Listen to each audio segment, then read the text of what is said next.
There's big breaking TV. Welcome to Primetime, bitch. And the glass shatters. How's it going, everybody? Welcome to Primetime. I'm your host, Hunter Chambliss. I'm joined by my co-host, Chad and Carrie. How's it going, guys? Hey, going well. It's going great. Excited to talk about the future of horror, maybe some classic horror. We'll see. There we go. And surprisingly, we're all matching again. Not planned at all. No. We just know good horror.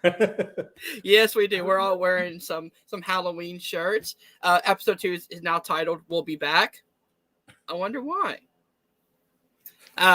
But today we will be talking about 2 news stories, as well as breaking down the top 20 Scream characters in a tier list. So there'll be a lot of fights going on, but let's get into the first news story. So let's start off with this one. Megan from Blumhouse, James Wan secures a 2023 release date. This comes to us from horrornewsnetwork.com, which states, Megan, based on a story by James Wan, is being brought to the big screen by Blumhouse Productions, Universal Pictures, and Wan's Atomic Monster. Nothing much new is on the film, but now Deadlight reports that it will hit theaters in a year, January 13th, 2023. The thriller, directed by Gerard Johnstone, from screenplay by Alakai Cooper, who wrote the screenplay for *Malignant*, which gets me very excited. Stars Allison Williams of Get Out, who is described as a brilliant robotic at a toy company who uses AI to develop Megan, a lifelike doll programmed to be a child's greatest companion and a parent's greatest ally. After gaining the custody of her orphan niece, Gemma enlists the help of Megan, prototype a decision that comes with unimaginable consequences. So this almost sounds like a Child's Play movie from James Wan. Yeah. So, guys, thoughts on Megan? Yeah, I'm very interested to see what James Wan does next, because we've had from him horror-wise, we had kind of Insidious and those types of movies, saw like pretty classic horror. But *Malignant* recently came out, and it was really a throwback to kind of giallo films, 70s and 80s horror. So I'm really curious to see what direction he takes with this stylistically. And not to mention, but Allison Williams, I haven't seen her in anything recently, but she was crazy in Get Out, literally. And, Yes. But she played both sides of that character so well. That was such a, spoiler for Get Out. That was such a big turn from her. And so we know she has range. I don't know if she's going to play this artificial thing, but if she is, no, she's not playing the. Can you guys hear me? Yeah. So she's playing the mom that adopts the orphan. She works to create Megan. Yeah. Well, either way, I'm sure she's going to bring it. I'm very excited to see what she does next, but it looks like we're going to have to wait a while. So. Yeah. Yeah, full year. But yeah, I agree with everything Carrie said. I've loved James Wan ever since I've seen, technically seen the original Saw, but, especially since, he started the Conjuring franchise. And then when we saw *Malignant*, I was on the kind of love it side of the spectrum, because I know that one was very divisive. Weird ending. I love it. So weird, but I loved how he brought the action into it. It was kind of like an action movie too. It's insane. Definitely. So yeah, I'm very excited about Megan. I'm a huge fan of James Wan. You look at the Conjuring films, you look at Saw, as you guys said. Dead Silence is one of my favorites. I love that movie. But shoot, *Malignant*. Even freaking Aquaman had some really cool horror elements in a superhero movie, which is really cool. And I have to get Carrie to watch that one with me because she hasn't seen it yet. Aquaman's really good. I will say what gets me more excited is the idea of someone like James Wan producing and helping with the screenplay on a kind of child's play type movie. Mhm. Like the weird, imaginative like ways they can go with this just gets me super excited. Yeah, like the way it seems that studios now will just let James Wan do what he wants and just go off the handle and just Yeah. whatever you want, James. Sure. I mean, at this point, he's made so much money for Warner Brothers that they're like, Yeah. you can do whatever you want. Right. Yeah.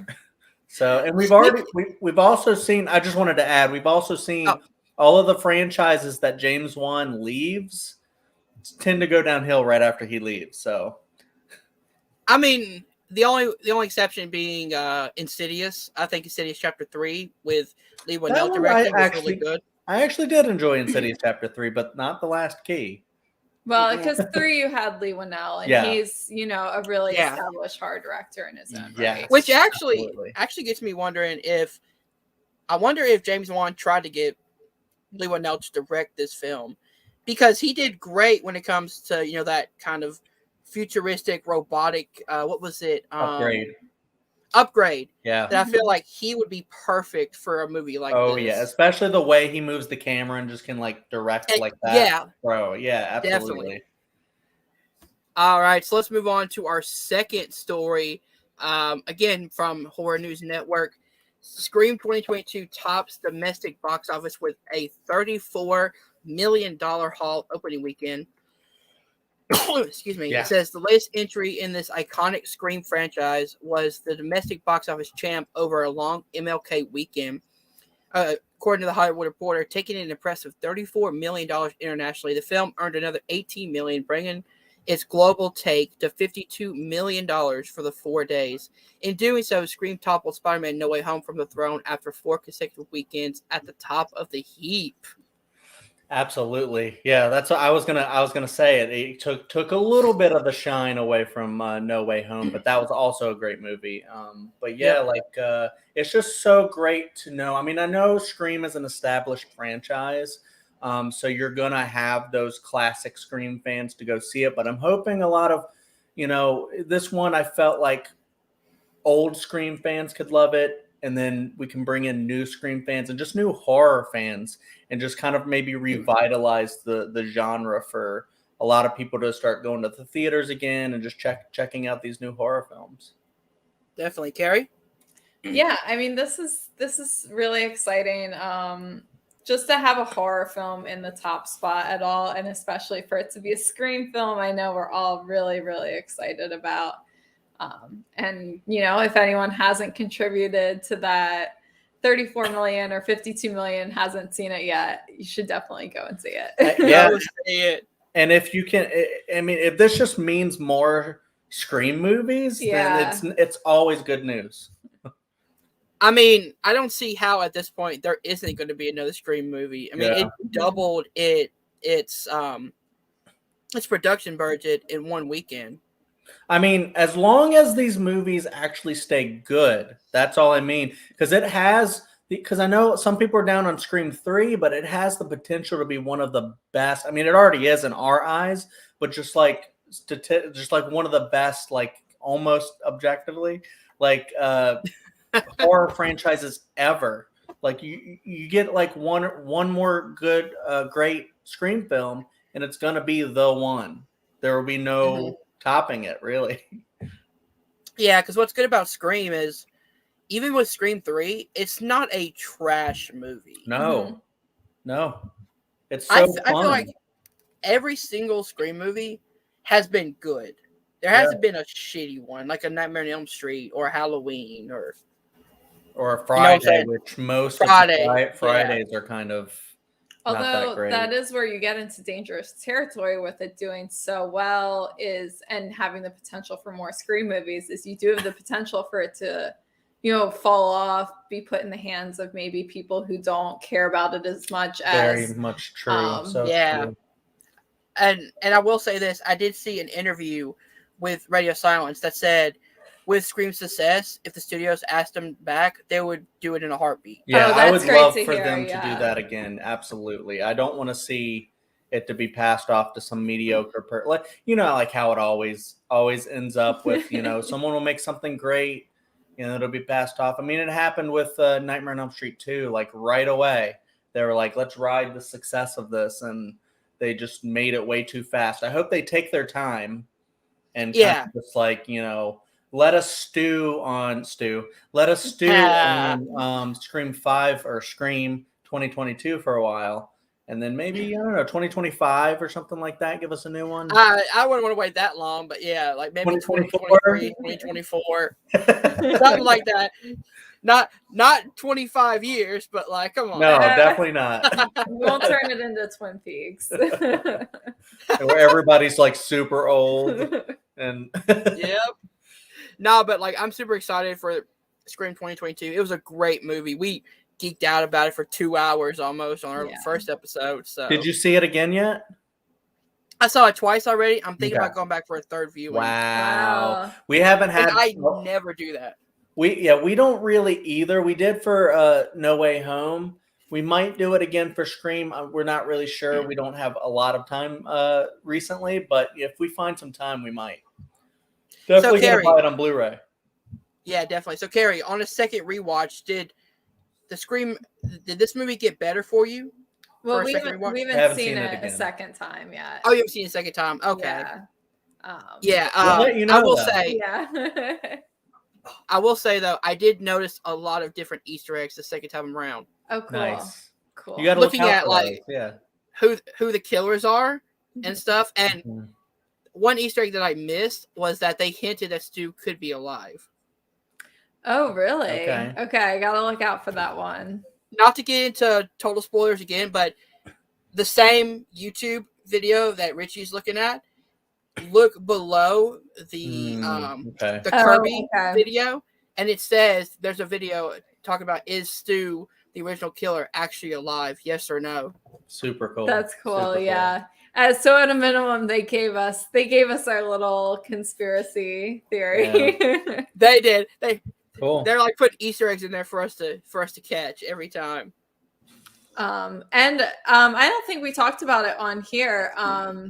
But we sent around an article that Matthew Lillard was actually in the movie. He was, I think, on one of the YouTube or on one of the Scrab movies. He was. So in when Dead Meat shows up and they're watching the podcast about it, about Scream 8, the golden face, the ghost face, that's a golden mask. He's doing the flamethrower. That's Matthew Lillard's voice who's talking behind it. And then Drew Barrymore did the kind of school intro. The principal. Yeah, she's the principal in that movie. Yeah. So many Easter eggs. I don't even remember that. I knew I recognized the voice, and I meant to look it up later, but you found that article that said. I'm sorry. No. I mean, I meant like that was good because I totally forgot about it after I left the movie. It's one of those things I may go back and see it a third time. I may give it a few weeks, but I'm definitely gonna go back and see it one more time for at least theaters. Mm-hmm. And I caught more details about why they're doing what they're doing in the third act. Okay, cool. And you catch more details. Like one of my favorite lines, and I know we're getting off subject here, but one of my favorite lines is how can fans and fandom be toxic? When we love it so much and stuff like that, yeah. I mean, I love it. It's a good point because, like, on one hand, people are toxic about things and mean to each other because of the deep love. It's true, but there's no excuse. Just be nice, people. Don't be an asshole. Well, it's kind of ironic, right? Because they're saying, how can fandom be toxic when they're literally killing people because of their fandom? Yeah. I love it. I love it so much. All right, guys, since we're on the topic of Scream right now, let's get into the tier list. You guys want to do that? Can I? Oh, wait. Let me go through my Sundance thing real quick because I wanted to do that real quick. We actually watched a few of these, and we added one more that's kind of horror adjacent, I'd say. Resurrection. Oh, okay. Well, I'll start with that one then. We We added one called Resurrection that's at the 2022 Sundance Film Festival. And this one was actually starring Rebecca Hall and Tim Roth. And it was like, What? yeah, it's kind of an interesting little cast situation, but this one I definitely don't want to spoil anything about this movie because it's kind of a mysterious. You don't know what's going on, and they kind of slowly start to clue you in. But I just want to say I think Rebecca Hall especially, but Tim Roth as well, their performances, and then also Rebecca Hall's young daughter in the movie. I don't know the actress's name. They all give such great performances. This movie also has just like a really great, intense kind of score. And just the way, like, you're trying to figure out things with this movie. It's just really kind of creepy. And it has a really insane kind of ending. I want to say so. Malignant ending. Malignant ending. So yeah, I just want to say be on the lookout, especially if you love Rebecca Hall. I know a lot of people don't hype her up too much, but she's definitely an underrated actress. She's so good. She was in The Night House last year, and that movie I gotta watch that. Was also very, very good. It was another kind of mystery film, and she's just always bringing it. Because like you think about like horror films and you don't always think about like great performances, but then you get like an Elizabeth Moss and a Rebecca Hall and Toni Collette. And so you get all these great, and then Lupita Nyong'o, you get all these great performances, and it just really makes horror like an established thing that deserves Oscars and stuff, and not just this trash medium that some people think it is. Do you have any thoughts on Resurrection or The Night House or anything? Well, like that? I mean, The Night House I loved, and if I'm gonna rewatch a movie, it's probably gonna be The Night House, just because the plot is a little bit more, I want to say, accessible. It's The Night House is still actually like a pretty difficult movie to watch. It deals with a lot of intense issues, but on the level of like kind of Hereditary. It's not on the same level as Hereditary, in my opinion, but it's definitely a really solid movie that you'd enjoy. A lot of great themes. Okay. Yeah. So Resurrection's one to watch out for. I enjoyed that one a lot. And then we had Hatching by Hannah Bergholm. This one was also very weird. Maybe that's what you talked about last week, right? A little weirder. Yeah. I brought this one up last week. This was on the slate. I mentioned it. We checked it out. It's basically about like a girl who is having a lot of home issues. She's trying to be like a gymnast. She's like in like freaking middle school or something like that, or early high school. She's like 12. And she's trying to impress her mom, be as good as her mom wants her to be. And then her mom starts doing things that she's not so happy about. And she finds an egg that hatches a creature. And then weird things start to happen. I don't want to get too much into it other than that. But I really Carrie kind of disagreed a little bit, but it kind of reminded me a lot of Cronenberg's The Brood. So yeah, that's all I want to say. I don't want to talk about why. I really enjoyed this one. What do you think? Yeah, this was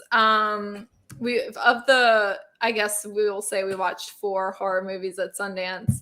This was one of my favorites that we watched. It is in Finnish? It's in a foreign language. It is subtitled, but I don't think. Okay. I mean, I think most horror fans don't mind. I think this was the Finnish one. Yes, it's a Finnish movie. Yeah, but it was so good. I mean, this is a really. It kind of reminded me. I would say if it reminded me of a movie, kind of like an updated version of Carrie. Okay, yeah. Very dealing with like prepubescent issues and coming of age, but also mommy issues. Yes, mommy issues.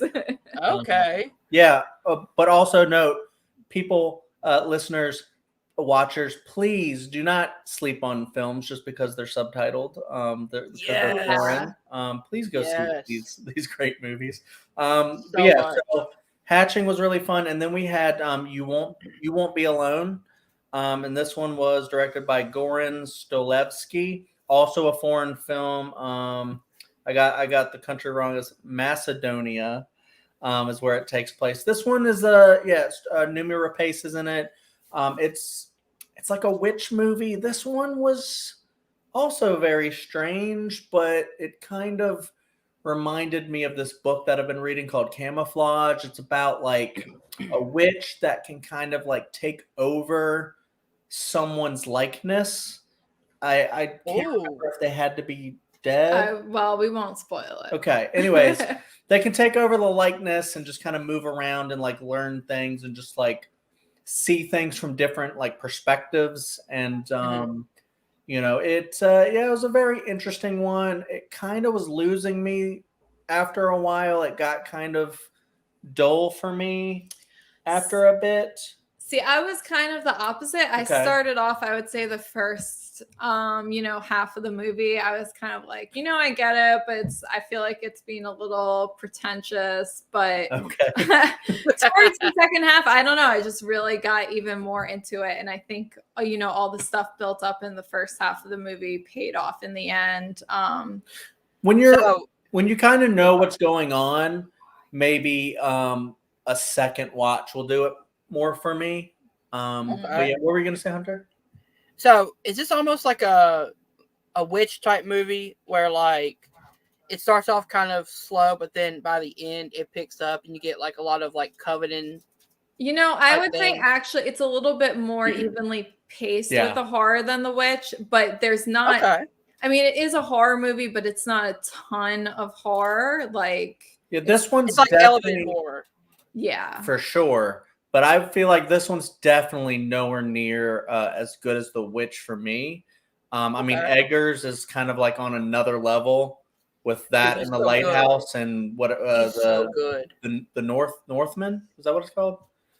Whatever his next movie is, I'm so stoked for it because that dude is amazing. But yeah, definitely. What was the other one? Speak No Evil. Yeah. I don't have the director of this one. This one probably had the most conversation about between Carrie and I. It's another movie that leads up to an ending that's probably going to be very divisive. It's another foreign movie, but there's some English in it. The two couples, they're Danish and Dutch. And they go, anyways, they meet on vacation, and then one family goes to basically visit the other family's house. And so the other family's the host, and things start to get very weird, as I say with every horror movie, because that's just what horror movies are, I guess. Things just start getting a little weird. And then it just kind of like leads up to an ending. Like you're just wondering like what's going to happen. When's the inciting incident going to happen? When's things are really going to start taking off? So it's a little bit of a slow burn in a way.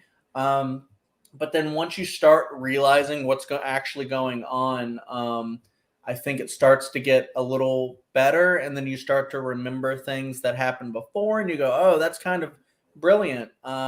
But I will say, because Carrie and I were a little divided on the ending. I mean, I agreed with her somewhat because I didn't like the ending. I didn't like how it ended, but I liked the fact that it happened.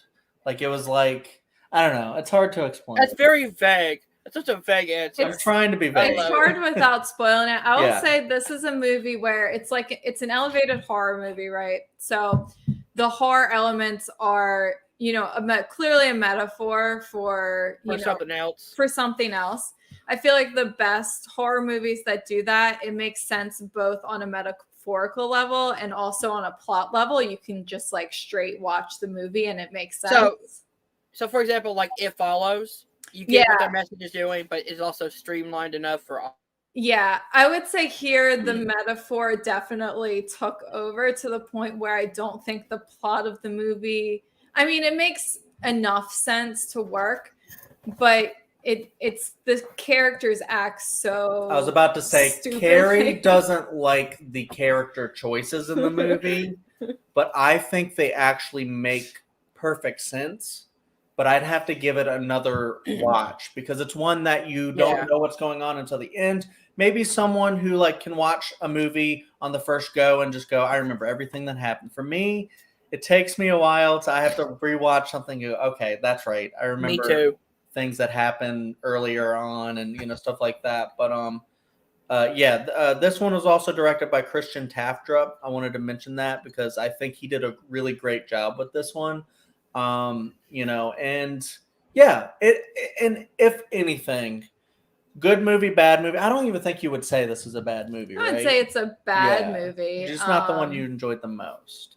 Yeah. But either way, it had a lot of conversation between me and Carrie, and it probably will continue to do so. So I hope this comes out big, people see it, and then they continue to have conversations about it because it's a really interesting film. I do like I can't wait for you to watch it, Hunter, and for some other folks to watch it because it is actually it would be a fun movie to talk about. It reminded me a little bit of like some stuff like The Invitation.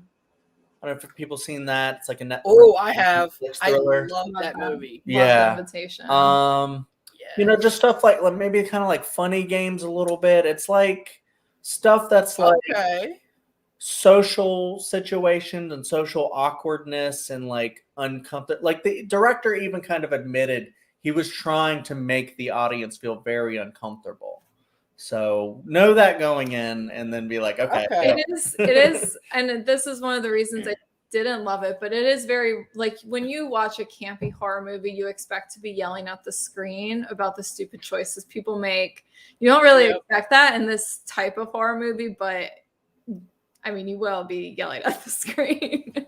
Yeah. So the characters are not that good. Got it. I like the characters. I mean, it's a part of the metaphor that they're trying to make. But yeah, and there's like a kind of, I don't want to say anything more because I don't want to. Yeah, it's all right. So when these movies come out, we definitely got to talk about them on air. Yeah. So and do you guys know when they're coming out officially? Have they announced anything? I actually don't know that. I didn't look that up. I know Speak No Evil got an exclusive Shudder release, but I think it's going to be. I think it's going to be late 2022. Oh wow! Oh, that's this year. Duh. Yeah. We're in it. Oh, we're in it. You're in it. COVID's been so long, they kind of forgot what year it was. She's like, I've been writing 2021 on everything still. Probably. I do that a lot. All right, guys. So, those movies are definitely ones I'm about to check out. I'm very, very intrigued about Speak No Evil now. I want to hear your thoughts when you see it. I love divisive horror films so much. Same. Because I usually fall on the wrong side of those arguments. Well, let's say we both fall on the right side of the argument. Everyone else is wrong. Fair. I mean, I didn't mind Halloween Kills, so there goes my taste. I'm on the other end of that one. But that one, I mean, we could talk about that one another time, maybe when we start actually talking because I'd love to actually rewatch the Halloweens. I don't need to rewatch the first one, obviously, but I'd really love to rewatch them again and then maybe do a discussion at some point because that'd be really fun. Definitely. To rank those. We could do a whole Halloween special, maybe even a two-parter. There are a lot of those. So. Yeah. But, to be fair, though, and I'm getting a little side tangent right now, I didn't mind Halloween Kills because it delivered the carnage I wanted. That's a lot of people say that's so. When people like it, that's why they like it. For me, I think I need a little more, but I definitely agree, especially coming out of 2018. I get that. Yeah, and even that one, I didn't love, but I liked. I loved it too. So that's where we fall so far. All right, so if you guys are ready, Scream we'll time. go into the Scream ranking. So I'm thinking about doing this. We'll talk about each character, and we'll all agree where to put them. Yeah. So how I've done it before on these tier ones is we'll just go around. Like you can start, Hunter, if you want. You can nominate someone to put on the list. You'll say where they go. Okay. And then we can all talk about that character and just say where we think that character should go. Right? Okay. Yeah, so since there's three of us, I think majority rules. So if two of you say we should put them in A tier, then we'll put them in A tier. And if we all differ, then we'll just take the average or something like that. We'll figure it out. Yeah. Yeah, that'll work.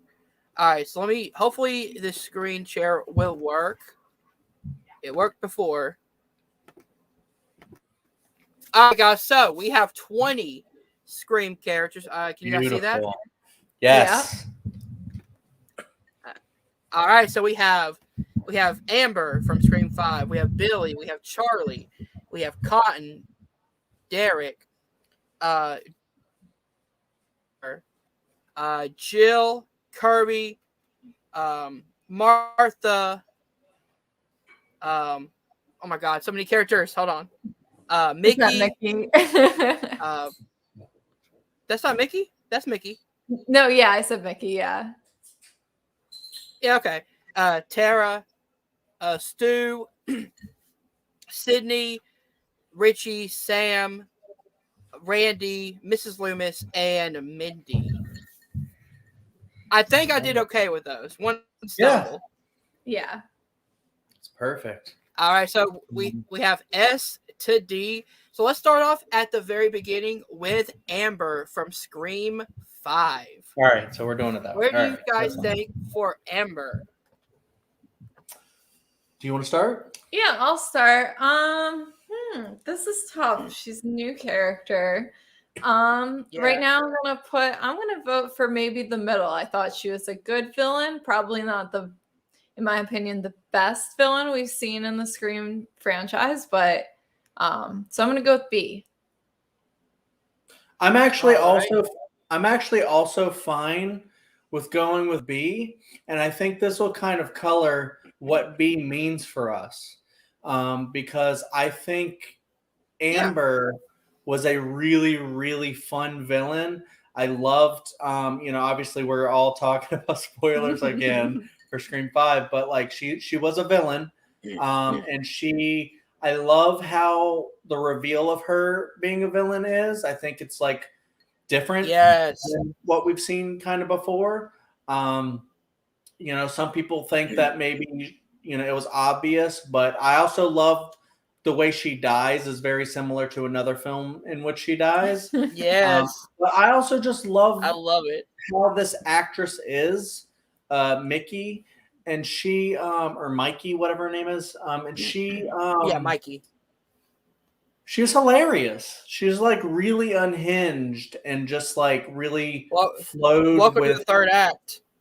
Yeah, flowed with the theme of the movie. She had some great lines, and she scared the shit out of me because she was such a wild card. So, fuck. Yeah. Now I'm thinking maybe A. I'll say B for now. I was thinking A as well, just because she is in my top like 3 or 4 favorite villains. Let's put her in a solid A. Second rewatch. You guys agree on that? A? Yeah, that's good. We can always move characters around. That's the only thing is I'm like, we love all these.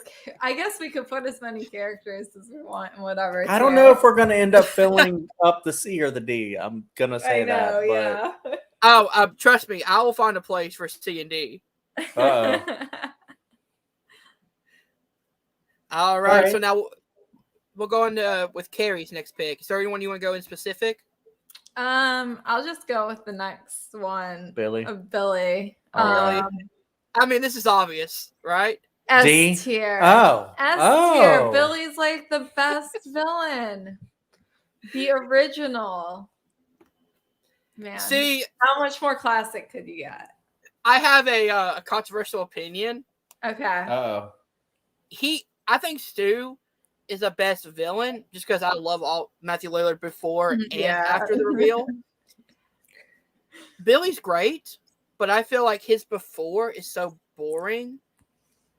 And then the reveal is great, but the before is boring. But Matthew Lillard, every scene before and after, he steals the show. Hunter, I was gonna wait until we got to Stu, but yeah, there's no villain in Scream that beats Stu for me in all of Scream. He's one of my favorite characters. If we at some point do actual like ranking of characters, he's gonna be in my top like 3 for sure. So yeah, Yeah. but Billy. So I'm trying to think because I don't want to put go ahead. everybody in S, but Billy I would definitely put above Amber. Yeah, Billy's S. See, I'd probably. Yeah, I mean, I don't mind that because he is so iconic. I was thinking more A tier, just if I'm being honest. I feel like the reveal was better than his overall character at the beginning, but I mean, S is completely fine with me. Yeah, I'm definitely. I want to put Billy as S because he also has like some of the most iconic Scream lines, and just a lot of things are just modeled after him. I mean, the whole plot of Scream 5 just was all Billy, or mostly Billy. So Yeah. with his daughter. So yeah, I mean and Skeet, and if you know Skeet, like when he was in The Craft, so different in both movies. Oh wait, So he's he was in The he's so Craft. good. Dude. Yeah, he's very different in The Craft, and Neff That's 2 Campbell's movies very different in The Craft as that well. Neff Campbell. Yeah, And they Yeah, were I was like, released in the I same recognize year. that. same here. Yep. Yeah, Were they really? Billy's amazing. Yeah, not my top, but he's definitely up All there. right. All right. Chad, it's your turn. Oh, it's mine. All right, well, shit, bro. I'm gonna go with my favorite, freaking Dewey, baby. I'm gonna go with Dewey. I'm putting him S All tier. right. He is, in my opinion, Yeah. probably the best character in all of Scream. He just, for me, and it's gonna be interesting to see. Spoiler alert again. He dies in Scream 5, which is heart wrenching, and it's gonna be interesting to see how Scream even works without him, because he's so Yeah. he's the heart of Scream. And you get to see him go from a lowly deputy that no one believes in. Everybody makes fun of him. Even his sister makes fun of him and says that he's basically like Fife or whatever, the Barney Fife. Barney Fife, and he's just like the little guy with the little mustache trying to be a cop and stuff, and then he ends up becoming that, and he's just so he loves the town, he loves Sydney, he loves like all the characters, he's just there for everybody, he's always doing the right thing, always there to whatever. But yeah, he's also a character, he has faults, he gets super Especially in Scream offended. 5, man. Yeah, but he's at like a really low point in Scream 5, showing just how well-rounded this character can be. And like he gets insulted by Gail all the time, so then he goes and he helps out her the person playing her in Scream 3, and it's just, I don't know, he just has some of the best lines. He's just like some of the best like character moments, just the way he delivers those lines, like kind of closing his eyes and just like throwing out those lines, and just some of the best moments. And he's unkillable until this last movie, and I just love, he has just some of the funniest moments too, is Dewey. And it's just Yes. well, the one that I kind of keep always thinking about is when he gets the knife thrown at his head in Scream 3, and the hilt And it just hits him, and he falls down. Yes. There's so much comedy with him. I love him so much. Yeah. Forever. Yeah. One of my favorite lines from Dewey is when he's talking to who's he talking to? Tatum, and he's like, when I have this badge, you treat me as a man of the law. Yeah, exactly. I mean, I agree with S tier. Carrie? Definitely. And in my opinion, he would be number 1 overall. So that's what I'm telling you. S tier top. Whether or not that's everyone else's opinion. So I would put him personally above Billy. Would you agree with that? Or Yeah. no? Okay. Carrie, you want to add anything else? I think Chad just spoke for 10 minutes about Dewey. I don't think I can add anything say more else. things if you like Dewey. I'm sorry, I took up a lot of time, but I love Dewey. That's fine. Seriously, Dewey is why I got into Scream, and he is why I've stuck with Scream. It's just so it's going to be interesting to see Scream without him. I don't even know if picture it. Can't picture if it. there can be Scream without him. So. I'm kind of thinking about adding a few more characters to this, just because I know we're gonna have like a ton of S tiers. Well, when we were preparing this list, I wanted to go with a lot of the unknown, or a lot of not the unknowns, but a lot of the really small. I was going to do like Kenny the cameraman, Kenny the cameraman. Let's go. Fred the janitor. I was going to throw in a lot of these different characters, but the one scene with Wes Craven. Yeah, I was going to throw in Fred the janitor, Principal Hembry. Hembry would have been good. Yeah, but I mean, we wanted to keep it kind of small, so let's see how this goes. Maybe we can keep this and add on to it another time. Definitely. All right, so I believe it's my turn, right? Yeah. Can you put Dewey in front of Billy? There we go. Justice. Okay. Justice for Dewey.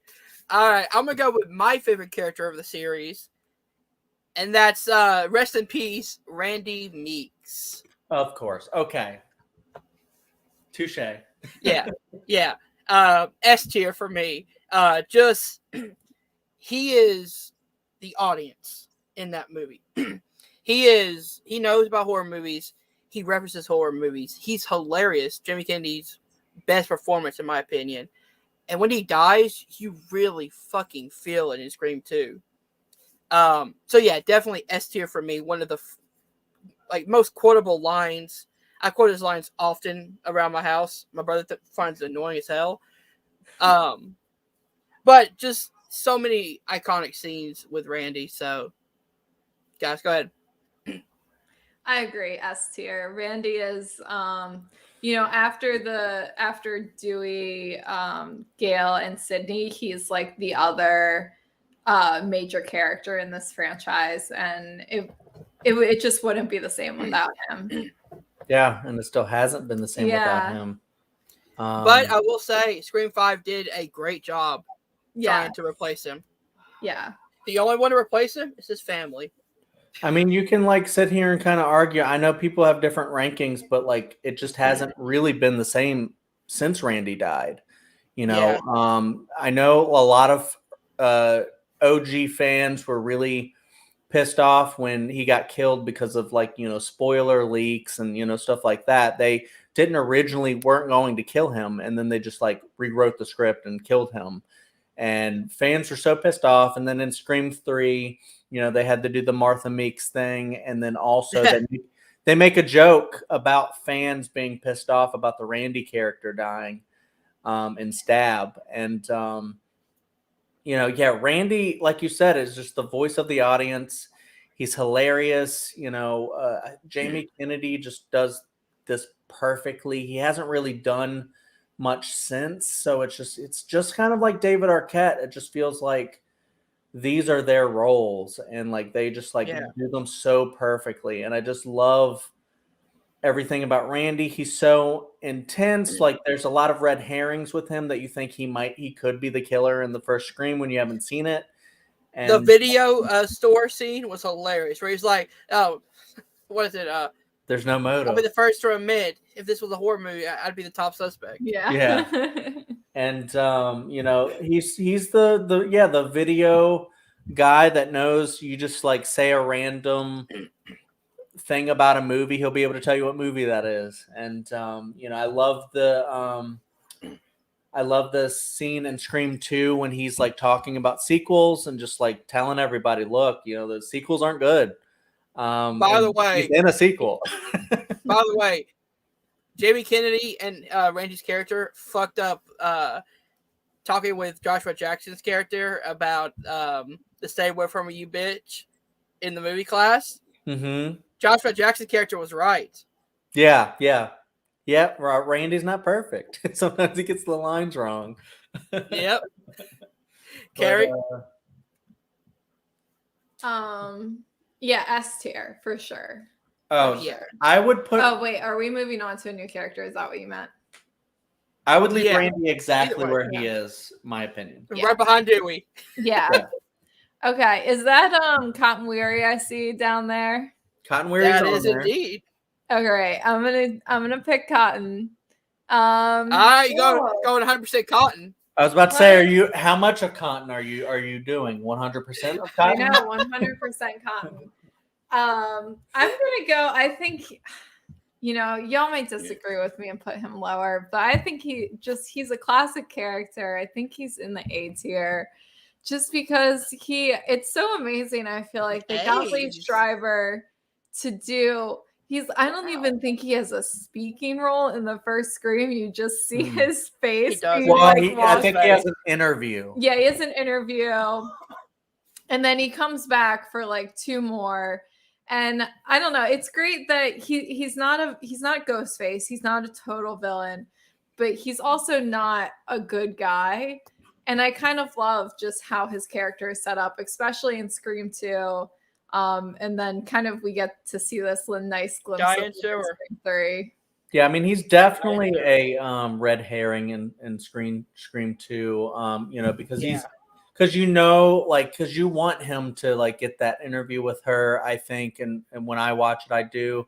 But he's so aggressive about it, and stuff so like that. And he's very creepy. But yeah, I feel like he's a really great presence that we've missed ever since he dies in Scream 3. And he's just in that brilliant opening in Scream 3. I think it's great. Well, I don't know what people think about the opening of Scream 3. I really like it. He doesn't obey any of the traffic laws when he thinks that his girlfriend is going to die. Where would you put him? I would put Cotton maybe B tier, but I would agree with... I was thinking B. I was thinking B as well. I think B is great. I was struggling between. But I don't know if I want to put him below. It's weird because I'm such a kind of a classic Scream fan. I don't want to put him below Amber.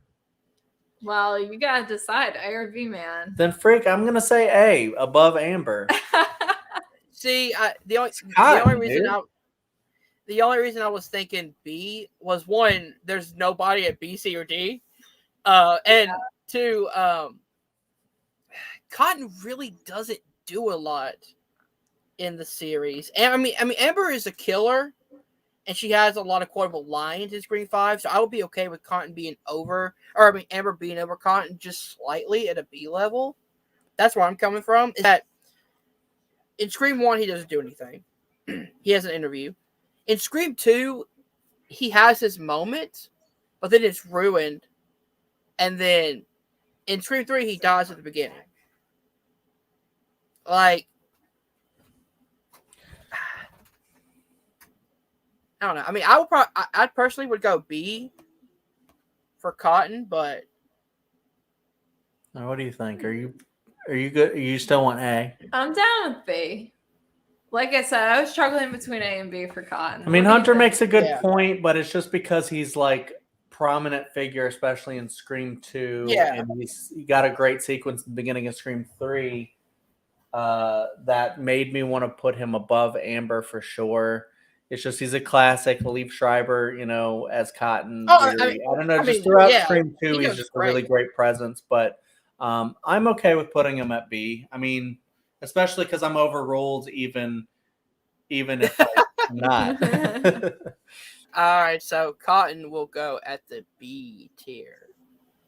All right, Chad. Right? On to you. All righty. Well, we can go ahead and get this one out of the way. Stu Macher. Yeah, S. I want to put Stu because he's definitely in my top. He might be my number 2 of characters in all of Scream, and he's only in the first movie, which is insane. But he's just like Hunter said, she's so brilliant in this movie because we don't even really know why he did it still. Like Billy had all the motive, but Stu... Peer pressure, man. That's right. But see, he has all these like hilarious lines, that Leave her alone. he's just such a pushover, so impressionable. It's just kind of even just as scary as Billy, I think, just because like he would do all of that just because Billy told him to. Yeah. And a lot of the classic, like, horror villains and freaking actual real life history say, I was just doing what I was told and stuff like that. And that's what Stu is basically, peer pressure. And, he's got some of the funniest lines ever. My mom and dad are going to be so mad at me. And, you just have I love Leave Her Alone. Leave her alone. And just like he's just such a fun presence, when Randy's going through and talking about, don't ever say I'll be right back. He goes, I'll be right back. I'll be right back. Yes, I'll see you in the kitchen with a knife. But yeah, like Stu, he's just the best villain that we've had in Scream because he's fun. And I feel like that's exactly what the Scream films are supposed to be, are just really fun. And so I would put him S tier, and I'd put him personally in between Dewey and Randy. But I'm fine with him being behind Randy if that's where. So I think we're all probably going to go S tier, but I don't know. Yeah. Carrie? Yeah. Definitely S tier. Yeah, I'm not sure. Definitely before Billy. I don't know about, I'm kind of not sure about whether before Randy or after Randy. But I mean, I'd put him after Randy. That's me personally. Fine with that. But I'm fine with that. So let's do that. Maybe right there. There we go. Perfect. That's a good lineup. That perfect S tier so far. Perfect. And they're all Scream 1 characters. I mean, come on, of course. So speaking of favorite Stu lines, one of the underrated Stu lines, in my opinion, is when Sidney's going to have sex with Billy, and Randy's like, "Oh, I think it's my chance with Sid." And he goes, "As if." As if. Yeah. I love that line so much. I like that Randy calls him Alicia. All right, my turn. Who do I want to go with? You know what? Let's go Jennifer Jolie. Yeah.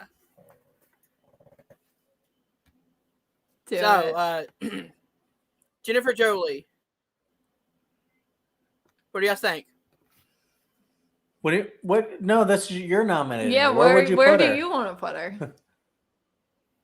Well, I am, but where initially do you want to put her? See, she's the best part of Scream 3. Yes. She is the best part of Scream 3. I'm thinking B tier. I'm thinking right in the middle, because all her lines in Scream 3 are the best lines. She has some of the funniest scenes, but I wouldn't push her to the A or S category. I think a B is a perfect place for someone like her character. I'm right there with you, Hunter, and I would put her in B tier right after Cotton. I think she is really fun in the movie. I love that she plays Gail Weathers' character. And then I just love like when she gets so scared, like she just does some of the funniest stuff, like jumps into what's his face's arms. She jumped into Patrick Warburton's arms. That's right. And has him carry like a baby. Just randomly out of nowhere. And I'm wondering if that was even scripted. It might not. I don't think it was. I think she just did it, and he was like, "All right, this is happening." I'm going with it. Just a fun character choice. Yeah, she is. I 100% agree with B tier. She has, a lot of the best and funniest lines in Scream 3. Definitely. And her name is Judy Jurgenstern. Yeah. Yeah. Sorry, I was thinking of her actress name, Jennifer Jolie. No, I wasn't correcting you. I was just adding that technically her non-stage name is Judy Jurgenstern. She had to change. By the way, she has the best scene with Carrie Fisher in the whole movie. Yeah. Yep. Yeah. Oh, yeah. When she takes off the ring, and she's like, she's like, for Woodsboro High. She's like, $50. What are you, a reporter for Woodsboro High? All right, Carrie, on to you for your next pick. All right. Let's do another character I'm gonna nominate for the C tier, and that's gonna be Derek. You know, he's a nice guy, Jerry O'Connell. Yeah. nice boy, but you know what? He really just serves to He serves make no a purpose. tragic death for Sydney Prescott and feed He into her serves no trauma. purpose. So Oh, yeah, man. I'm gonna say C tier for him. Even as much as I actually do really like him as a character, you know. C tier is actually pretty damn high for me, but you know what? You can put him lower. I won't will even. say I will say C might be the best option. You know what? Fuck it. I'm thinking D just because of that fucking lunch song scene. So, all right. So let me weigh in here on Derek Feldman. I really like Jerry O'Connell. I wish he was in more stuff. I really like him a lot. I'm gonna bring it back up to put him in C for sure because I would like to put him in B. I agree, like he's not essential, but like I really like kind of like he's a really good red herring for a while. I actually Is he really though? yeah, Is he and though? I really love. Well, yeah, because like he gets cut, and then she suspects him again, and you're like, is this the next Billy, and stuff like that. I mean, Scream 2 is one of my favorite Scream movies for sure. Definitely one of my favorite horror movies, and I feel like he's a really great presence in the movie. And like even though I understand what you're saying about he's not the greatest lead, like he doesn't do much. But also, like on the other hand, when he dies like so brutally, like he does, I'm also like really upset about it. Like it really is a great. I feel like he's a great character because I'm so upset when he actually dies because I'm like, he was a good guy, and after Billy, I think Sydney kind of needed someone like that, like a good person to be with, and she never really got that until later with Mark, and yeah, and it's really sad. I really like Derek a lot, and he probably wouldn't have got killed if he wouldn't gave her his Greek letters. I know, right? Which I don't even know if that's a real college thing or not. I doubt What it if I is. started crying, like just like started? I mean, I'm fine with a C tier if I'm being honest. I just feel like he serves no purpose, at all. Okay. Well, then Derek is in the C because I said B, she said C, you said D. Yep. All right, I think it's your turn, Chad. All right, Yep. let's go. I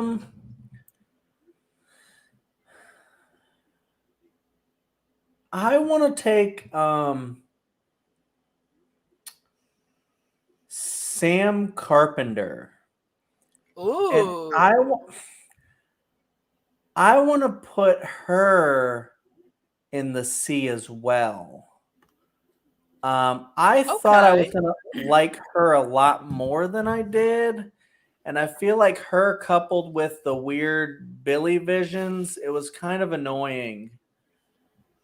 And I feel like her sister overshadowed her. And I know you're going to do it a lot higher, and I'm okay with her going higher, but that's why I'm kind of putting her in the C because I don't know. I really like this actress too. Like she was great in The Heights.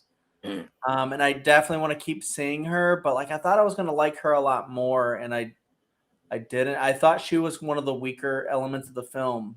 Now that I'm thinking about it, maybe it'll differ on different watch, and that's the thing about watching a movie once and going like, let me try to understand these characters after one watch. But yeah, I'd probably put her in C. And let's see what you guys think. You probably would disagree with me.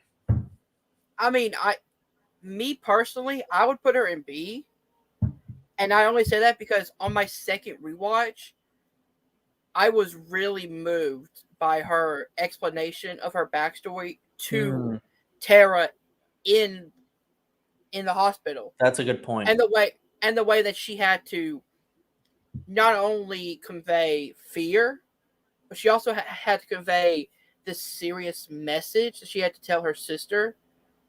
And I think Melissa Barrera did fantastic in that scene, building up, and then at the end, she becomes really a final girl and really a badass with the line, don't fuck with the daughter of a serial killer.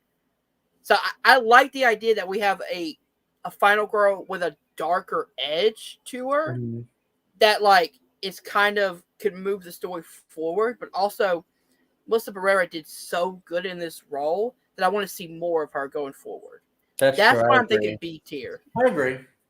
Yeah, I would agree with B tier. I'd say she wasn't my favorite of the new characters, which is a little odd because, you know, she's set up to be the new main character of the franchise. Or is but she? Like you made a good point, Hunter, that I'm Or excited. the new villain. I am excited to see her in more movies.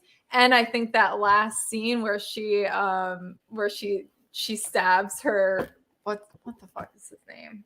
Richie? Her boyfriend? Richie. Yeah, where she stabs Richie. She stabs her Richie. That was pretty badass, and I did really love that part. Like 18 times. And it really makes sense that the Ready or Not guys are the ones who yeah, who she did doesn't that ending. she doesn't top Samara Weaving for me in Ready or Not. Oh, that's very true. Yeah, but you know, that's hard to top though. True.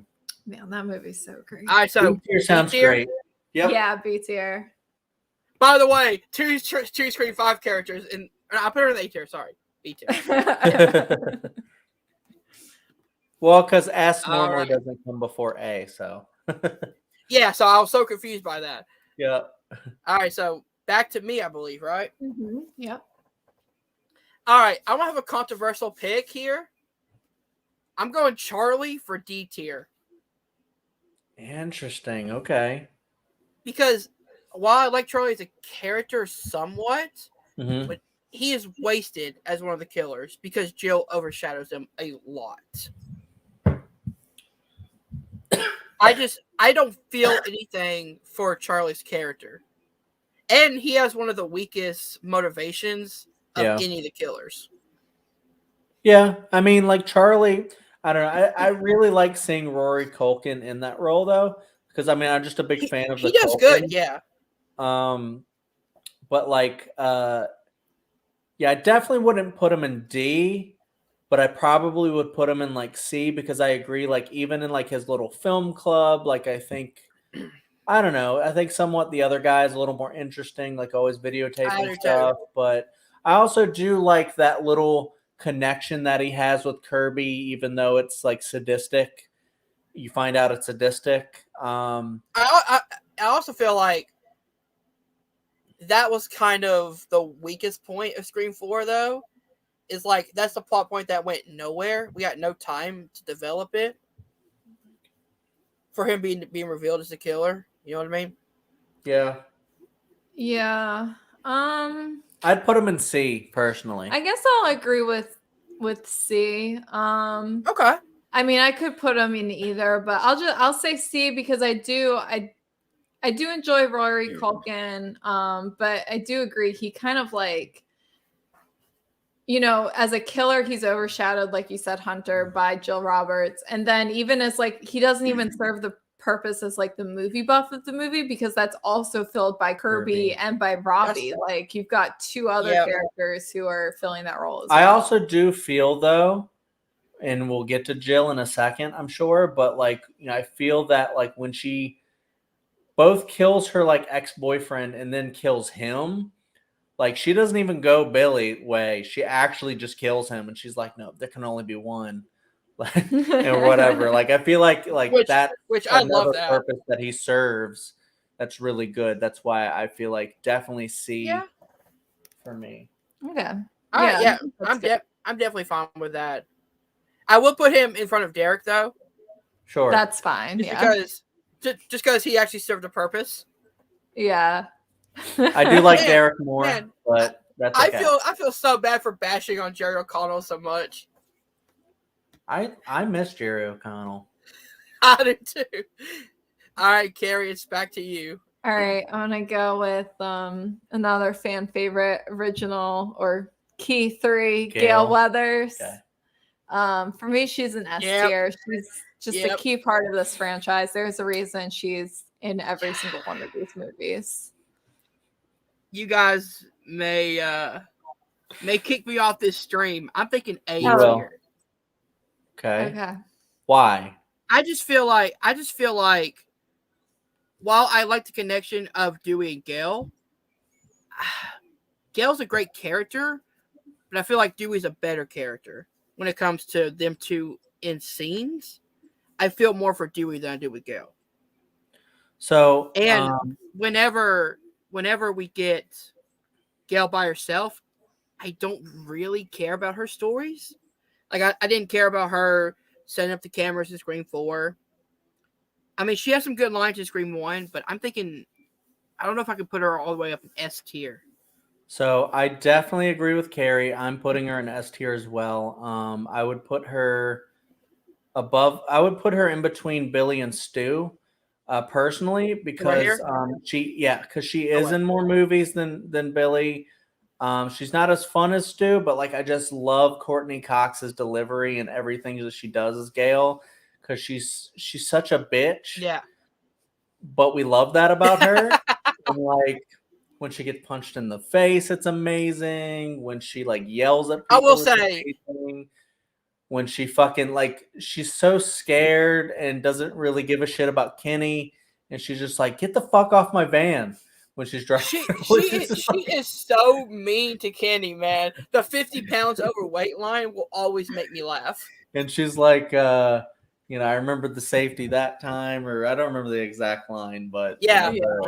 I guess I remember the safety that time. You and then, bastard. like, in later movies, I just think the relationship between her and Dewey that develops is really sweet. The way he proposes is really sweet. And yeah, that's more Dewey's doing. But like, I feel like it's also like really cool because like, she wrote the book. If it wasn't for Gail Weathers, then we don't get Parker Posey's amazing performance that people love. So yeah, I would definitely do S tier for her. Yeah, I'm definitely fine with that. I just wanted to get Gail, dude. my A opinion. All right, so oh, it's mine. That's right. Mark Chad, yeah. All right, Frick. I'm gonna go. I'm gonna go Mickey. What? Hey, Mickey, Mickey. Fucking Mickey. Yes. I know where I would put Mickey in A. Because he's definitely not as brilliant as like Stu or Billy, but I think, and I love actually both of the killers in Scream 2 as well. But Mickey, I don't know, it's just something to do with him. Like, he's really good at being both parts, I feel like. But then like when he's first revealed, just like he's so over the top as the killer part when you actually find out about him, and then he's like, it's gonna be sweet, and just like just the way he delivers lines, just I think Timothy Oliphant is just really great in that role. And he's definitely the Stu of Scream 2, and that's probably why I like him a ton. And I feel like Mickey's he's just. I also love his motivation where he says he wants to blame the movies. I think that's great. What say you, Carrie? I would say C tier for Mickey. I think he's really. Yeah, of the two in Scream 2, I definitely feel like Mrs. Loomis has the stronger motivation. I think it's definitely like the bigger shock that because she's such a minor character before that. That's true. And yeah, I think fair. overall in the franchise, he's one of the, we just don't get to see him that much. I don't know. I really just love the ending with him. I just think that's just the way he's so unhinged and just delivers his lines is amazing. See, I'm going to vote for A tier as well, and only because, unlike Billy, I love Mickey's character at the beginning of the movie, before he's the killer, and after he's the killer. I feel like him trying to up Randy by bringing up all these sequels in Very the true. movie is hilarious. Yeah. I love the line about what is like he brings up like Terminator 2, he brings up Empire Strikes Back, and then just like the fucking dance he does, the passable part of the cafeteria scene is him just doing this the whole time. Yeah, he's such I a don't good know. friend supporting Derek for a while. Until Yeah. he kills him. And then the heart. I actually think Mickey's motivation was ahead of its time. Yeah, blaming the movies. Because, I love it. Yeah, because right after this movie came out, you had a lot of lawsuits about video games causing violence, movies causing violence. You know, the Supreme Court going into it. You have court cases about it. That, like with Scream 4 with Jill, Yeah, it was ahead of its time with the motivation of the killer, which I think is better than Mrs. Loomis's, which kind of I agree with that. goes off against Mrs. Voorhees. I do agree with what Carrie said about hers. Is her reveal is more unsuspected. Yeah. Unexpected. There you go. That's the word. But I love his motivation more, and I do think it's ahead of its time. It's brilliant, and I just love how he's like the trial's gonna be sweet. So there's not gonna be a trial. There's not gonna be a trial, Mickey. I hate to tell you, bro. No, sadly. So since there's 2 for A, are we putting them in A? Yeah. Wait, you said C? Okay. Yeah. But I feel like think we're it's so strong, it's still- still A. Yeah. I'm fine with that. Okay. I don't No, think it not would yet be S. enough for anything to be. Perfect. Not S. All right. Alright, Are we on to me? Yep. All right. I'm going to go with one of my favorite characters of this particular movie, Jill Roberts. Okay. And I'm going to put her at the A tier. Yeah, I thought you were going S for sure, bro. But all right, cool. A.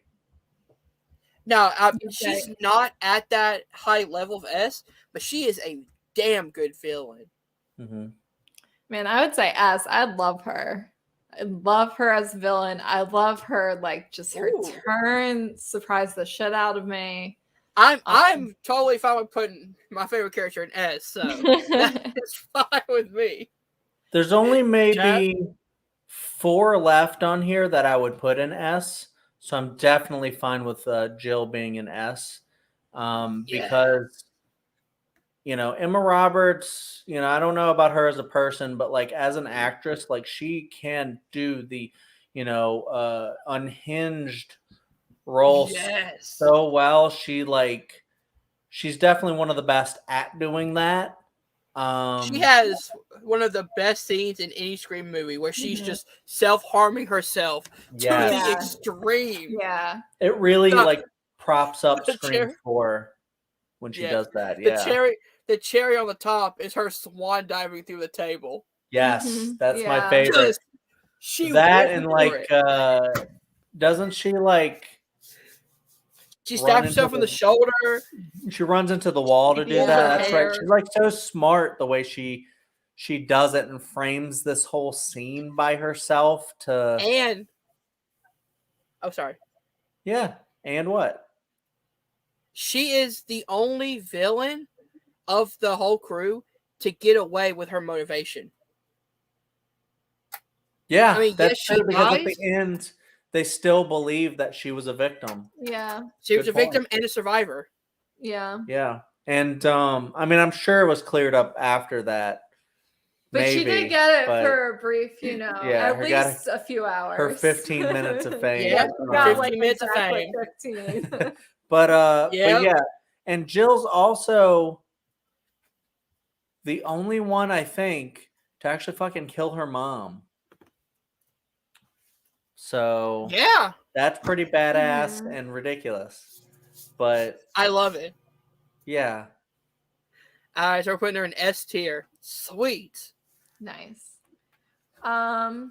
I'd put her after Billy, but yeah.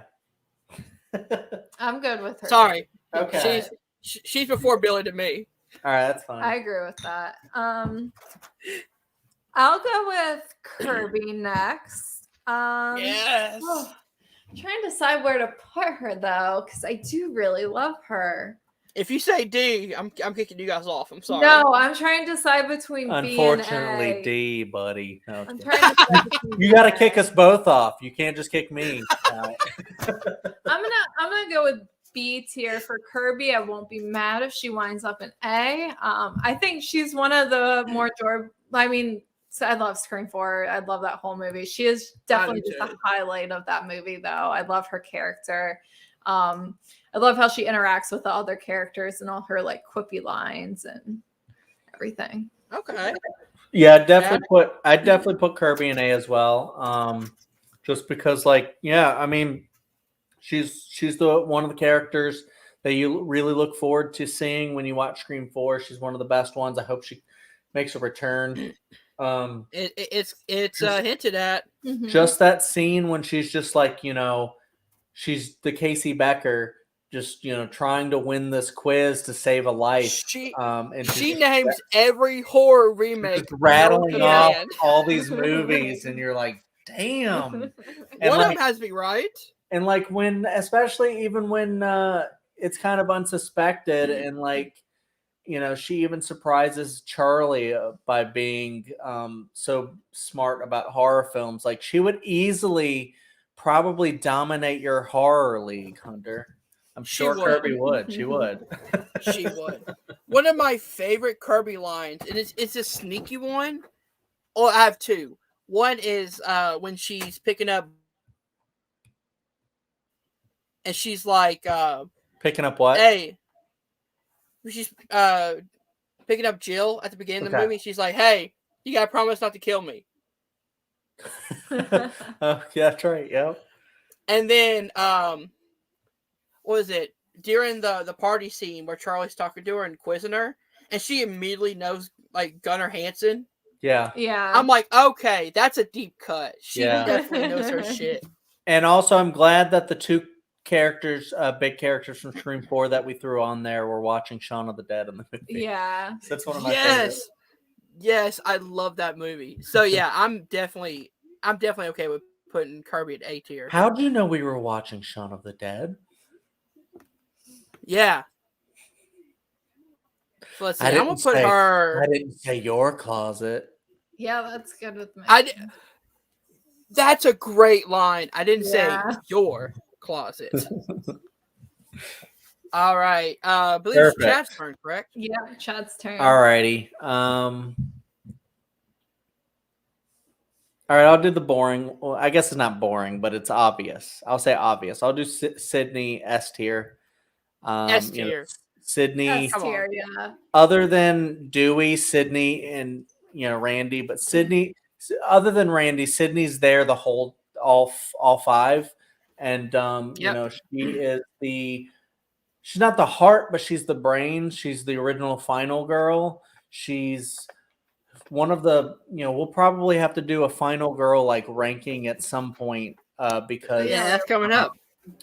Because she's one of the best, I feel like, because she definitely she's so smart.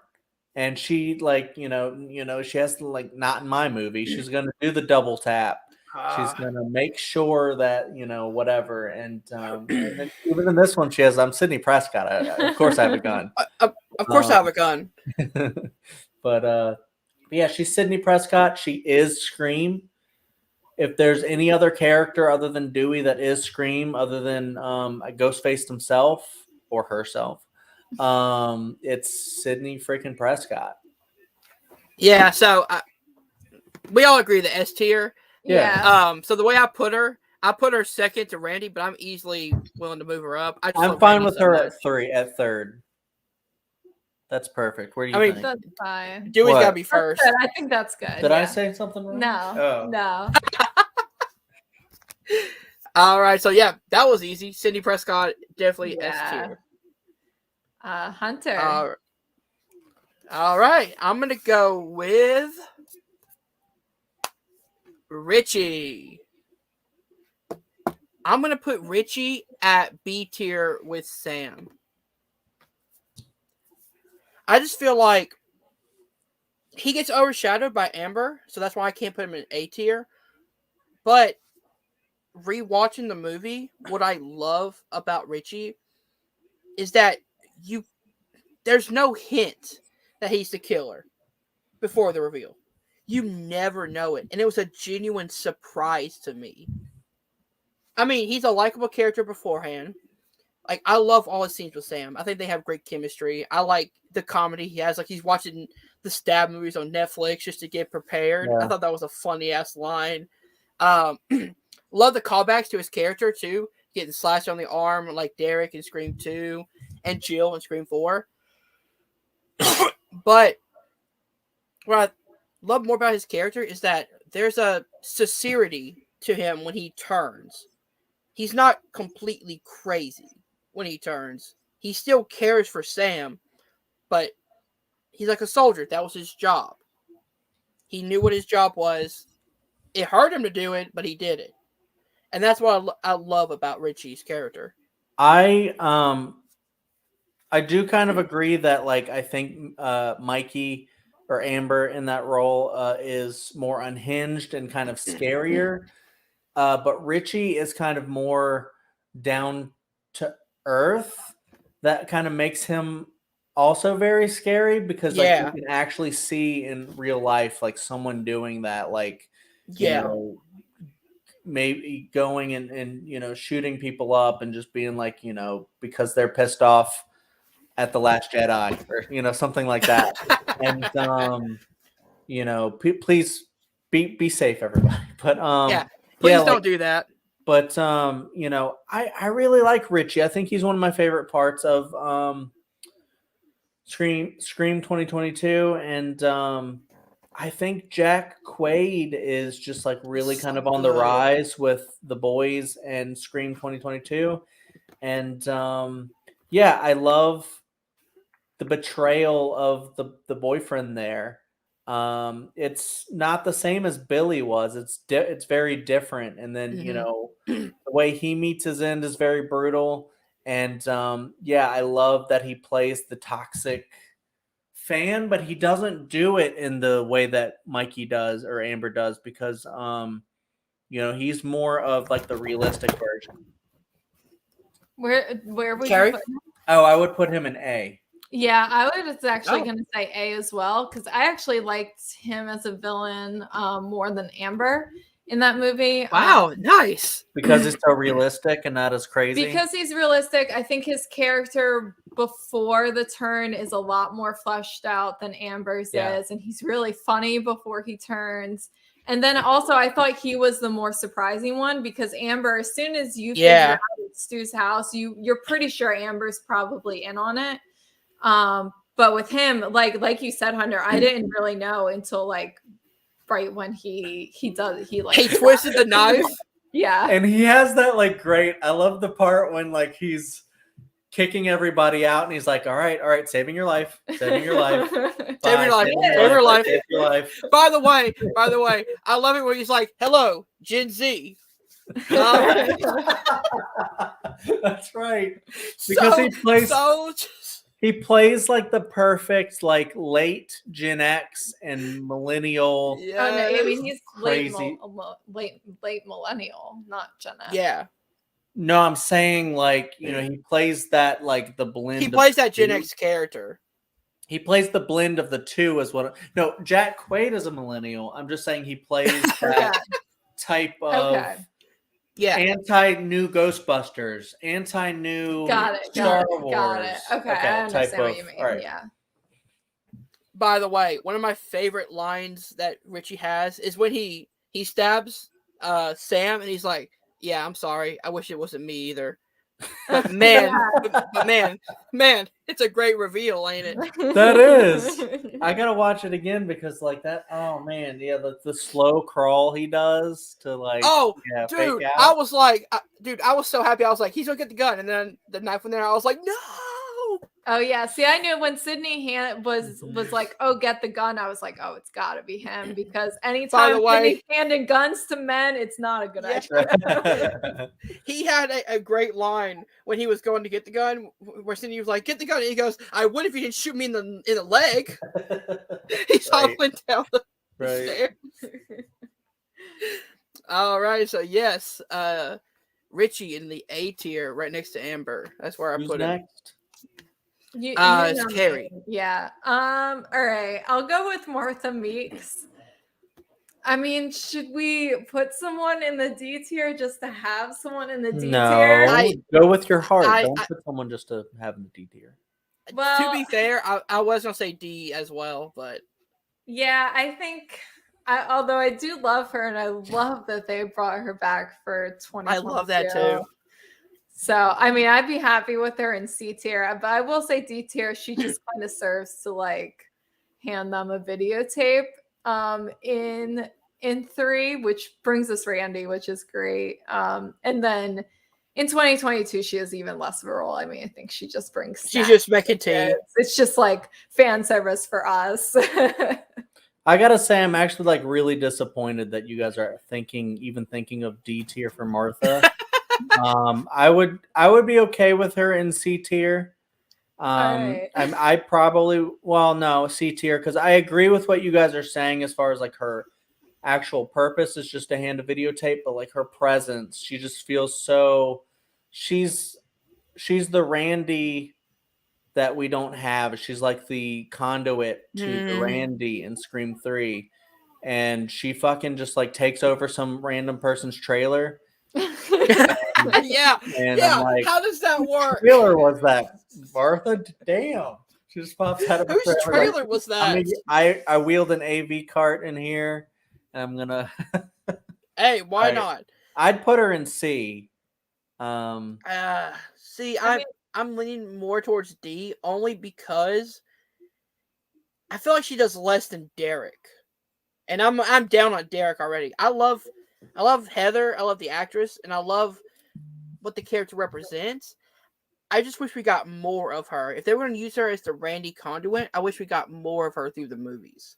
I guess, and I don't feel like she does enough to. What am I trying to say? She doesn't do enough and doesn't have enough scenes for me to put her any higher than D. I just remember in Scream 3 where we're just all like, I really hope Martha makes an appearance in Scream 5. So that's not a D character for me if you hope to see her again. I guess that's true. But I mean fair, but like I'm just trying to make a case for C. That's all I'm trying to make. I mean, it's up to Carrie because I mean, I'm D, Chad C. All right, you're in between. Let's just put her in C, but we'll put her behind Derek. Cool. Okay, I'm fine with that.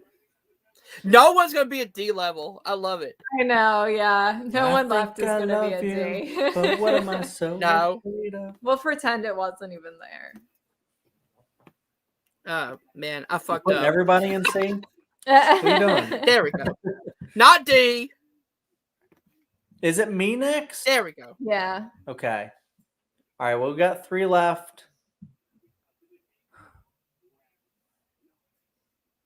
All right. I'll put Mrs. Loomis, aka Debbie Salt. Okay. I'll put her in S. Actually. Wow. I just love Laurie Metcalf. I think she's a very underrated actress. And just those freaking eyes. That shocked me. The Debbie Salt eyes just like burn into my soul every time I watch it. And she's just like, just staring. And I'm just like, oh my God. She's just so unhinged. And, but she's a Loomis. So it makes sense why she's so freaking surprised nuts. The fuck out of me. I'm not going to. And I do think that I'm not gonna lie. Well, I'd put Mickey in S tier as well, but that's for another day, I guess. But yeah, so I'd put Debbie Salt super high, just because I feel like I want to put everybody in the S tier, and I love Debbie Salt. She, yeah. All right. Well, I'm gonna say Carrie? A tier. A tier for me. Just because I feel like the villains we already have up in S tier are, to me, my favorite villains of the franchise. Although I do think she is up there, and I do like her as a villain better than any of the other ones we have in A tier. Actually, I would put her at the top of A tier. Well, I was See, gonna put her. I'm the opposite.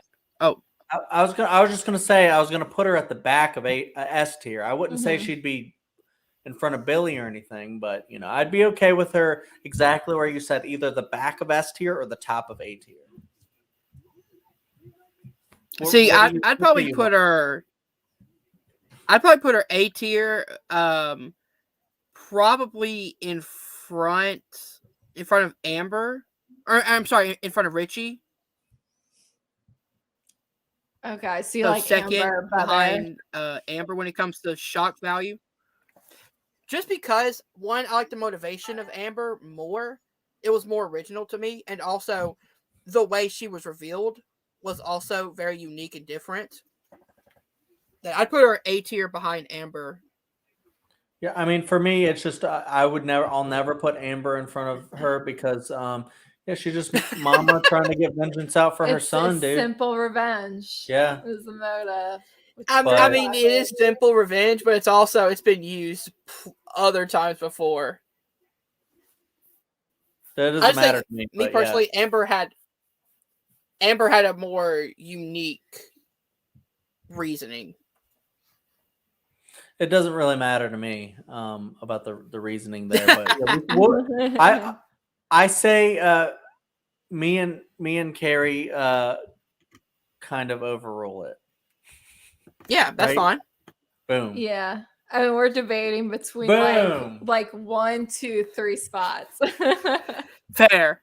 We're all like really in the same range with this one, which is pretty cool. I'm interested to see where these next two go.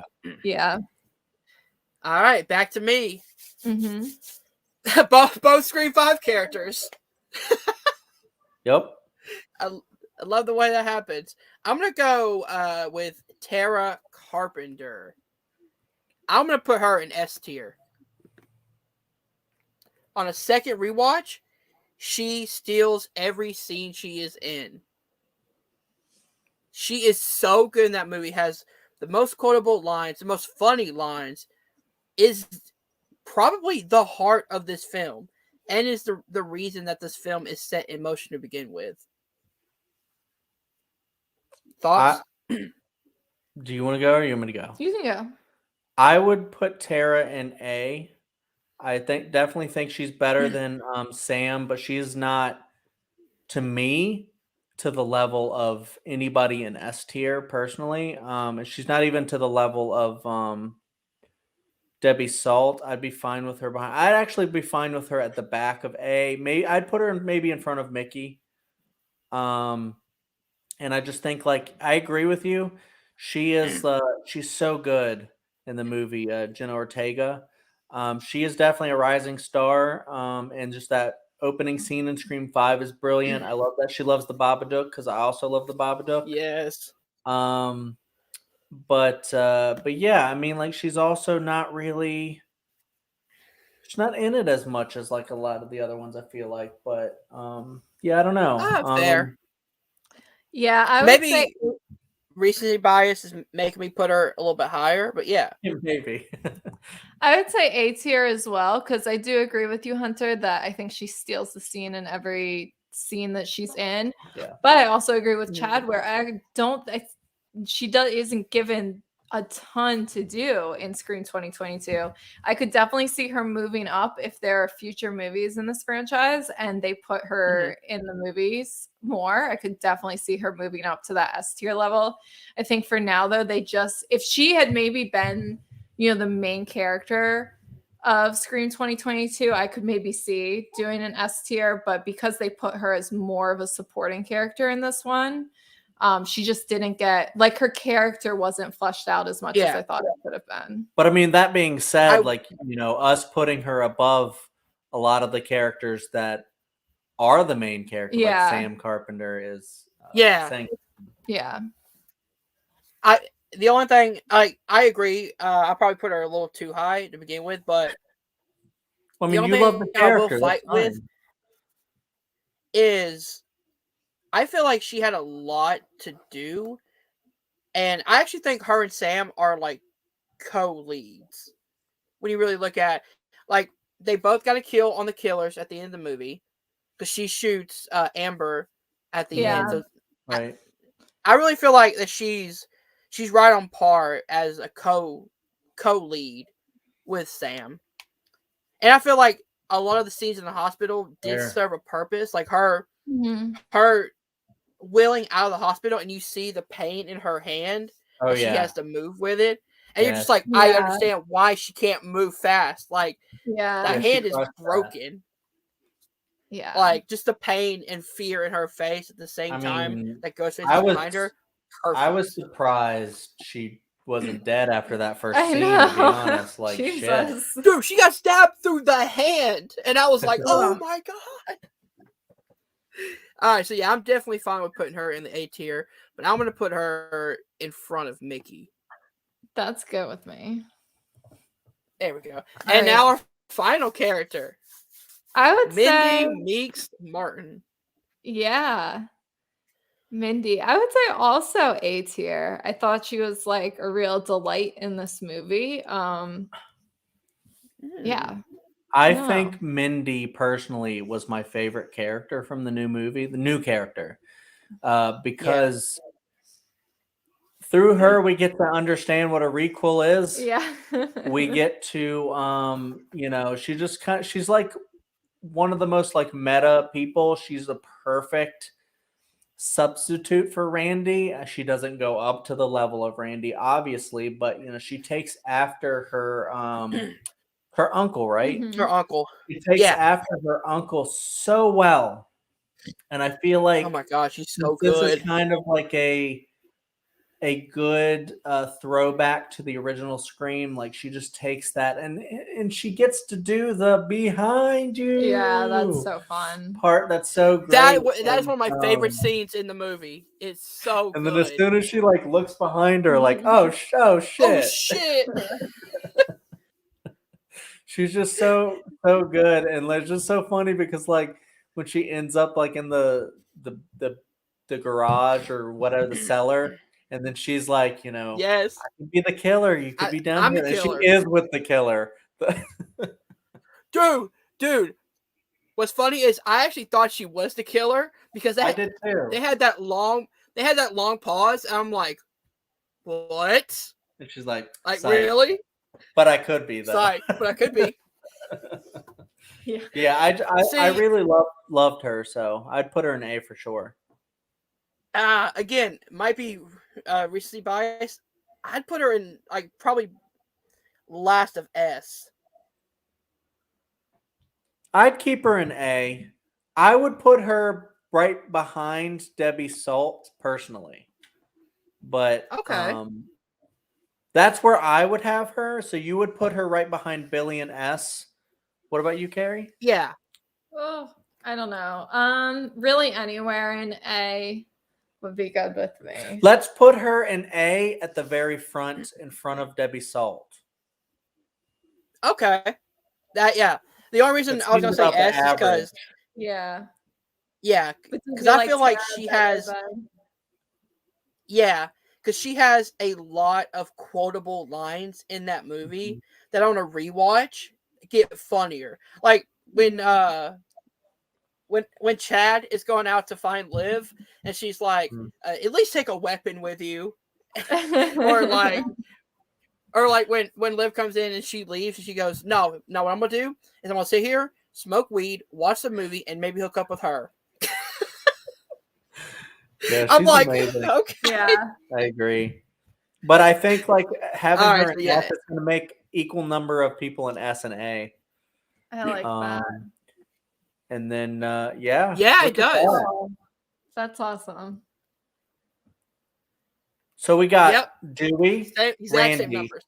Sydney, Stu, Gail, Jill, Billy, Mindy, Debbie Salt, aka Mrs. Loomis, Amber, Richie, Kirby, Tara, Mickey, Cotton, Judy Jurgenstern, Sam Carpenter, God bless you, Charlie Walker, Derek Feldman, and then Martha Meeks. Martha Meeks. I've said so many names, I was like, what's the last one? Martha Meeks. I like Yeah, that. that was me at the That's a good beginning. ranking. Yeah. It is. No one got D though. I love it. I fought to get no one in D. If we had, maybe this was like a 30-tier character and we threw in a lot of people from like minor characters from Scream 3 or something, we probably would have gotten a lot or of like Ds. or like Roman. I was gonna put Roman in there, but I just couldn't figure out how Roman to put would it in there. probably be a D. Yeah. I agree with that. I would Agree put with Roman that. in D. Yeah. So let's All right, maybe let's continue and we can like go through all the screams and legitimately do every freaking character. I don't know about that, but That would be so We- fun. We can't do that right now. We're almost 2 No. hours Yeah. in. Not right now. All right, so Definitely not right now. before we end this, do you guys want to rearrange anything? Like put someone in front of the other, or do you think this is a perfect ranking we have? Because I'd probably put Mrs. Loomis behind Amber, so third down. I'm still fine with her where she is personally. What do you think, Carrie? I'm kind of liking how it is. Yeah. Okay. I think, We can maybe revisit it at a Yeah. later time and see what's up, especially Yeah. if we want to add new characters to it. So save this, Yeah. Hunter. Save this for us. I and definitely we will say this. we will Actually, I do revisit. have one I want to change. mm-hmm. I want to put Kirby ahead of Richie. I'm fine with that. Absolutely. I actually I'd like honestly Kirby. I'd be okay with putting Kirby in front of both Amber and Richie. But if you want to put her in between them, that's fine with me. Yeah. I'm fine with putting Kirby third because she's such a Boom. strong character. Yep. Yeah. Awesome. There we go. I love That's it. our Scream characters tier list, guys. We did Very a good great list. job. Very good Yeah. list. Let me say. Yeah. 3 great Scream fans, We 1 got- great Scream character ranking. Exactly. All right, guys. So we are an hour and 45 minutes into this stream. It's time to say where people can find you guys. Chad, Carrie. All right. For me, I do a lot of trivia stuff around here. Hello? I'm trying to jump into Hunter's. What? Can you hear me? Maybe you need to get back closer to Sorry. So I'm all the way. I'm all around. I do a lot of trivia stuff. I'm trying to jump into Hunter's League. I'm going to be doing a horror match at some point for him, which I'm really excited about. I'm in a singles tournament over at TMG. I'm jumping back into the debate game over at Movie Battlegrounds over at TMG at some point.